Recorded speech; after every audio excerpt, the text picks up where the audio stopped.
All right, welcome to the workshop, Emma. Thanks, well, what a place. This week we've got action from the North American Handmade Bicycle Show, as well as some latest tech from around the globe. And I'm going to make John listen to all my arguments for small wheels on road bikes, which is something that I care about a lot and something that I get asked about a lot as well. I think that's going to be a pretty one-sided argument, to be fair.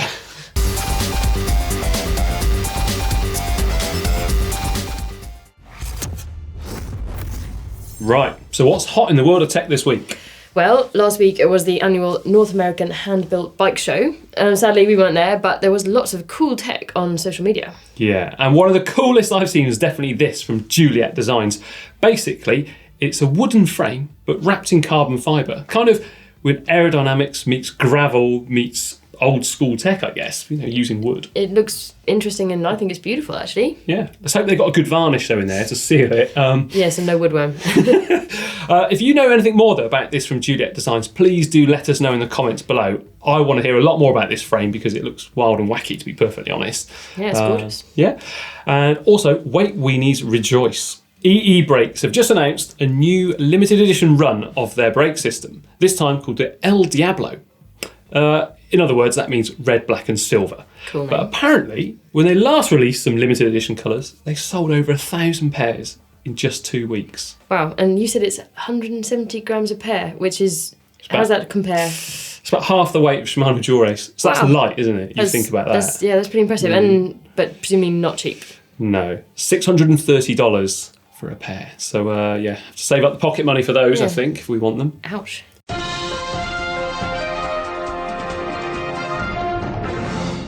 So, Newsflash just in from Lloydie, who's at the Abu Dhabi tour, and he's just sent back this footage of a new Cannondale frame. Well, obviously it's being used by the team of EF Education First Drapac, presented by Cannondale, and other than really having aerodynamic frame and disc brakes, we don't know a lot about it. But I have compared the frame code to the UCI approved frames list, and that appears to be the new Cannondale System 6 frame. So, who knows? We don't know more about it right now, but stay tuned, and hopefully in the coming weeks we'll have some more information for you.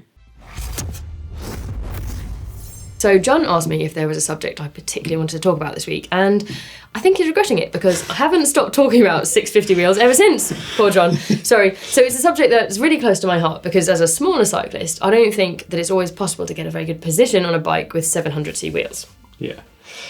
Would you ever race on a bike though with 650 wheels? Yep, in time trials I did actually as a pro. So almost all my results in time trialing were on a bike with 650C wheels. And I don't think I'd have got those results without them. Okay. Was that because you could get more aero on that bike? Yeah, so the question of whether the wheels themselves are faster, if they're 650s or 700s, is quite complicated in rolling resistance versus aero versus weight. But the point is that most of your aerodynamic resistance on a bike comes from your body position and your head. And if you can't get low enough at the front, then you just can't get a decent position. So for a taller rider, say, it's okay because your bum's pretty high, so you don't have to go crazy low at the front.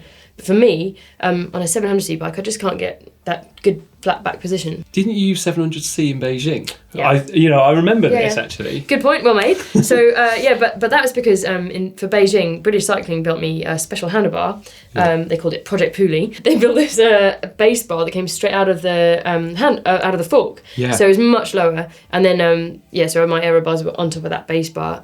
Unfortunately, after that Olympics, the UCI made that illegal, so I couldn't do that anymore. Yeah, if it works, ban it. No, not quite. But so I had to. That's when I moved to using 650C wheels on my time trial bike. Hang on, you just said 650C, not B. Yep, and this is where it gets a little bit complicated. But I mean, you know that the 650B and C, I didn't find out until relatively recently that they're not the same thing. No, they're both smaller than 700C wheels, but they're not the same size. Just to be confusing. Yeah. I found it a bit confusing, but luckily Si explained it all in an earlier video. You can click up there to watch it, actually. Yeah. And Emma Pooley, in fact, won her World Time Trial Championship aboard a Cervelo P3 designed around 650C wheels.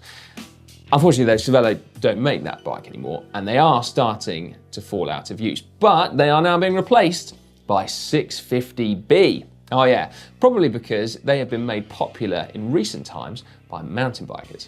More on that in a second. 650C is the traditional smaller size road wheel, and a lot of bike companies used to make their smaller size road bikes and time trial bikes with 650C. And now there's this new trend for 650B, which allows more clearance for a wider tyre, so you can run a lower pressure and bigger volume, that kind of thing.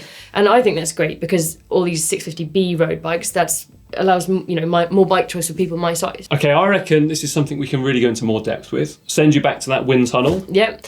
That would be cool. And this before I've even started talking about, fit, handling, comfort, and whether small wheels on small frames are good for smaller riders in general, even if you don't care about speed or aerodynamics. And I think it makes a lot of sense, to be honest. Yeah. And I get a lot of questions about this, so, do feel free to ask. Yeah. Now, last week, we asked you if one bike could do it all. And as ever, you've been getting stuck into the comments, and here are some of our favourites. Yeah. Now, much to me dismissing a gravel bike being suitable for that, many of you were actually against it, as you can see by those comments popping up on screen right now. So anyway, I still stand by that. But let's go through some of our comments now. Matthew Werner, one bike for each discipline, please. I tend to agree with this. That's my personal preference, it's really just to enjoy the bike riding. What about you, Emma? To be honest, I'm pretty happy if I've got one bike that's working at any time that I can just ride on. Yeah.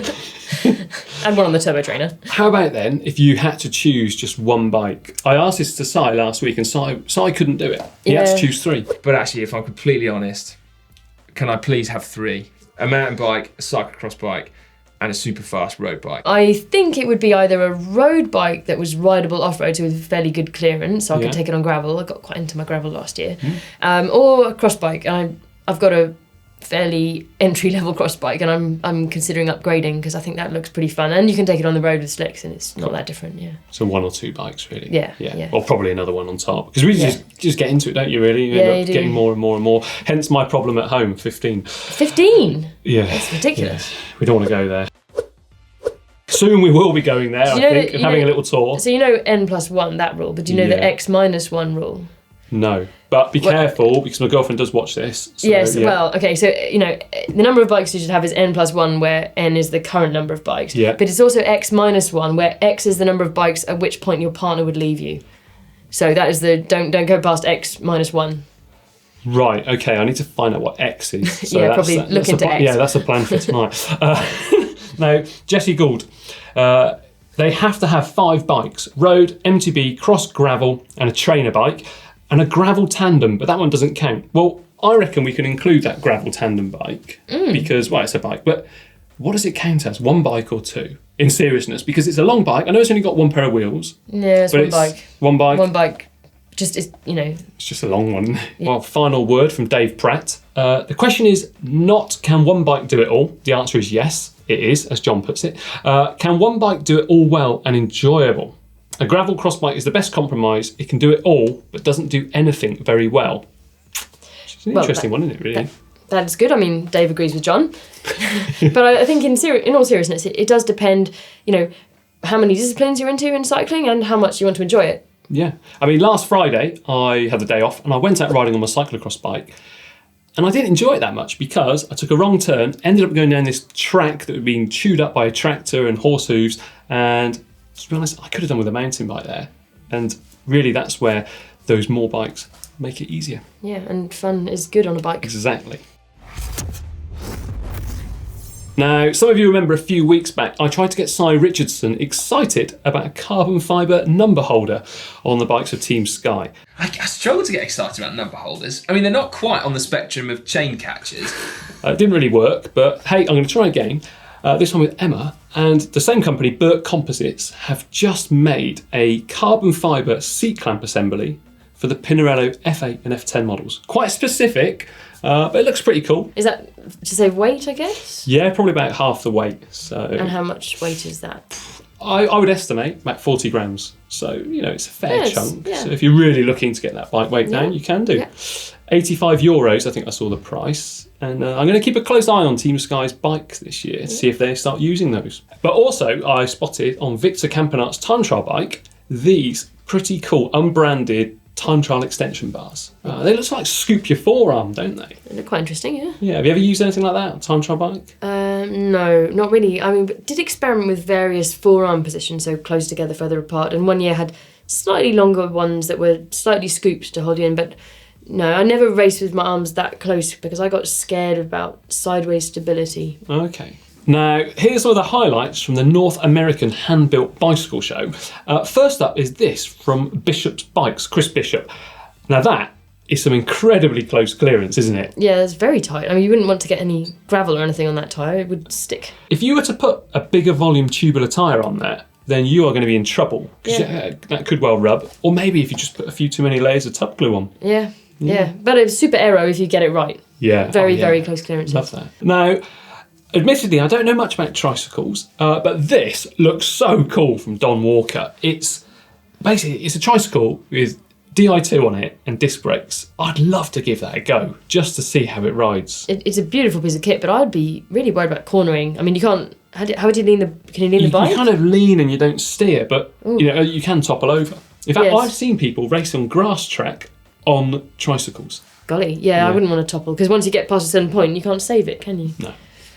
Then you're in trouble. And interestingly as well, it's got cable operated disc brakes, and the reason being is because that rear brake, basically it splits into two to operate both of those brakes. Oh, right. Now, Parley, they're a pretty renowned carbon fibre builder, aren't they? And check out that integrated disc brake covers. Wow, that looks very bling. Yeah. I think that would be a mechanic's nightmare. Yeah. Now I wonder though if it's for safety or aerodynamics. What do you reckon? Because we hear all this safety, don't we, about disc brakes, but then it would have to cover the whole rotor. So exactly. I mean, it's not. There's still plenty of sharp things on a bike that can damage you. I think it's for. There'll be a minor aerodynamic gain, but it's mostly to look bling. I think. Yeah, and be a pain for us mechanics. Yeah. After last week's induction of the pneumatic tyre, we've picked something that's certainly changed the look of a bike for me. Yep, it's time to induct the Selle Italia flight saddle. Ooh. So Selle Italia, they were started in 1897, and for the first 70 years of their business, basically they focused on everyday saddles for everyday bikes. And then under new ownership in the late 60s, they decided to actually focus on racing saddles for racing bikes. Cool. And the first product would have been... Well, the first real success was the turbo saddle. That was in the early 80s, the late 70s from memory. Okay, and then when did they bring out the flight? 1990. Wow, it's been going that long. Yeah, that makes me feel actually pretty old, because I remember it being launched. Wow, I've actually used one last year, so I didn't realise it was such a traditional model. Wow. Yeah, and basically, I just remember it was all cut away and it looked uncomfortable. Everyone was looking at it and thinking, that can't be comfortable, but it was light, and that's why it appealed to us, I think, at the time. And what was the reasoning behind the cutaways on the sides? Well, that was to reduce friction or chafing, basically, when you pedal. So before that, I mean, the turbo was quite a wide saddle, so you get a little bit of irritation. Oh, I didn't know that. Narrowed it out. Cutaways, innovation. Yeah. Wow.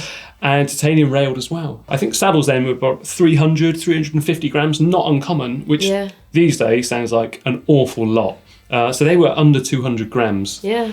So it's a big change, Yeah. Personally, that really changed the look of saddles. These days, most saddles you see are that cut away. You see the rails. Previously, they were hidden by the sides of the saddle. Yeah. Great. So let us know your nominations for the Wall of Fame in the comments down below. It's time for Bike of the Week, where we put two bikes head to head and you get to vote for which one you like best. Yeah, last week we put head to head the bikes of Willia, and that was the Cento 10 Air Disc, and that was up against the Kahn model from Quota. Right, both in extra small with 650 wheels, I hope? Oh, no. No, I guess not. Anyway, which one won? Well, this is the biggest victory I've seen so far. Really? On the Bike of the Week, yeah. And with 81% of the votes was the Willia. Wow. Check that out. 81% of the votes. Popular brand. Yeah. And this week we're putting together two time trial bikes. Yeah, time trial special after all. So first up, we've got the bike of Team Sky, the Pinarello Bolide, and that's got a full Shimano Dual Race 9150 group set, Pro disc wheel and tri-spoke.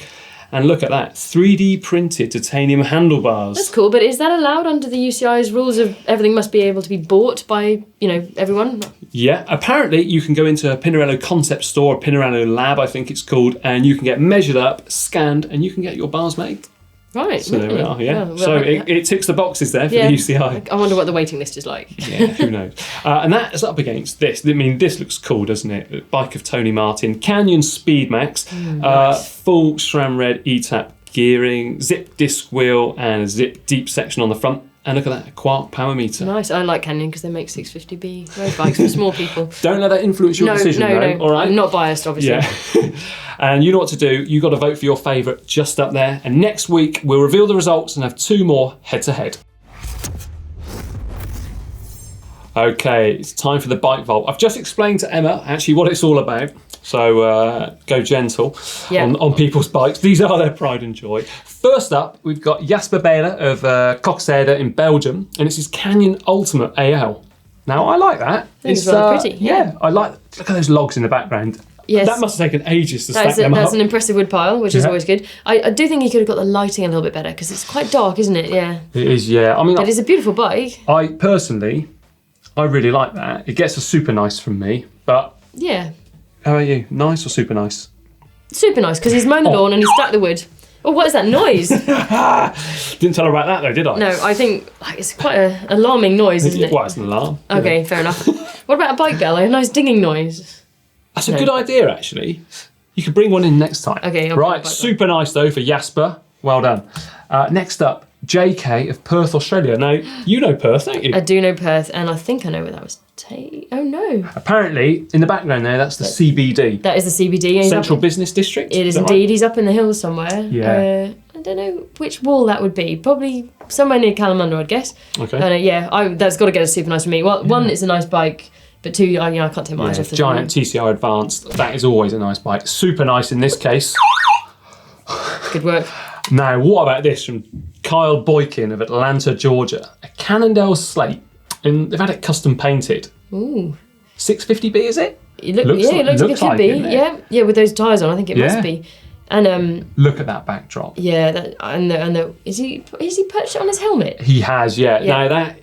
Well, crank's in the wrong place, but But I don't think I don't care about this as much as some people do, which I know are going to get a lot of comments about this. But I think crank position is not as important as the actual bike. Yeah, I have to agree with you on that. I think the view is stunning. The bike is pretty beautiful. I like the frame bag because that's a bit of sort of cycle touring. Yeah, super nice. For me. It's super nice from me as well. 3 on the trot. Could we have a full house? Well, Piers Fraser of Adelaide and his Machini track bike. Now it looks aggressive, that bike, doesn't it? It is an impressive bike, but I really feel like he's gone to the effort of putting his bike there and with a stand as well. A stand, and the bike is spotless, but he hasn't swept the leaves up in his yard, has he? Oh no. I mean, yeah, I don't know what to give this one. I'm torn. I think I feel a bit churlish not giving it super nice, to be honest. I think that would be cruel. It does look like a great bike. And it's only some leaves, isn't it? Yeah. It's a lovely looking bike. That red, I do like that. Yeah, it's a beautiful colour, yeah. It's sort of retro paint schemes. Gorgeous. Big old stem on the front. Yeah, that is. That's like the Lotto Sedal bikes from a few years back. Yeah. They had that. Yeah. Now, I give it a super nice. Yeah, okay, I agree. Beautiful. This could be a full house. So Ruben from the Netherlands. This is his Specialized Alley. He's not in the Netherlands. He's definitely not in the Netherlands. Not with an altitude like that. No. Nowhere near the Netherlands. That looks like fun. That would be a good road to go down, wouldn't it? Yeah, for me, I wouldn't like to go up it. I wouldn't mind going down it. You're probably the opposite. Yeah, I'd go up rather than down. Yeah.